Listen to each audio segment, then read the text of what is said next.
মহিলাদের তিনটা জায়গায় প্রধান প্রবলেম। এক, না খেয়ে থাকতে পারে, খুব ভালো, এতে ঠিক আছে, রোজা রাখতে পারে, না খেয়ে থাকতে পারে, কিন্তু তিনটা জায়গায়, একটা হলো টেনশন, ওরে আল্লাহ রে, কে কাটছে টেনশনে সেরা, কে কত বেশি, এবং এরা করে না টেনশন, এদের মাথায় আসে, নাজিল আসে না, ইবলিসে নাজিল করে, এটা ইবলিসে ওর মাথায় টেনশন দেয়। কারণ আপনি ওই বাসা থেকে বেরোলেই দেখবেন যে হ্যার মাথায় ইবলিসে এসে নানান কথা বুঝাইবে।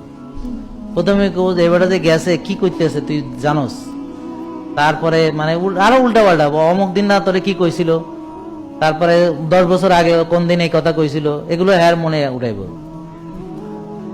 তো আর হলো টেনশন একটা জিনিস, আর একটা হলো রাত জাগা, কারণ তার কাম শেষ হয় না, বাচ্চার পড়াশোনা, খাওয়া দাওয়া, অমুক টিচার, মানে সোজা কথা হলো হ্যাঁ রাত্রে ঘুমাইবো দেরি করে, কথা হলো এইটা। আরেকটা প্রবলেম আছে সবাই না, সেটা হলো কি, তারা দামি একটা জিনিস খাওয়ার কথা শুনলে আর মেজাজটা ঠিক থাকে না।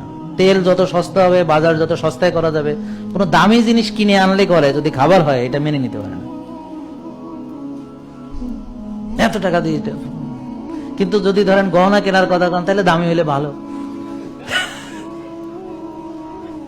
তাহলে এবার কম দামে কেনা যাবে না।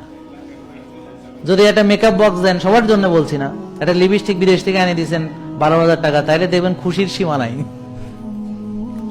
কিন্তু যদি একটা তেল কিনেন, হ্যাঁ 2,000 টাকা লিটার, তাইলে মনে করেন বাসায় জায়গা নাই।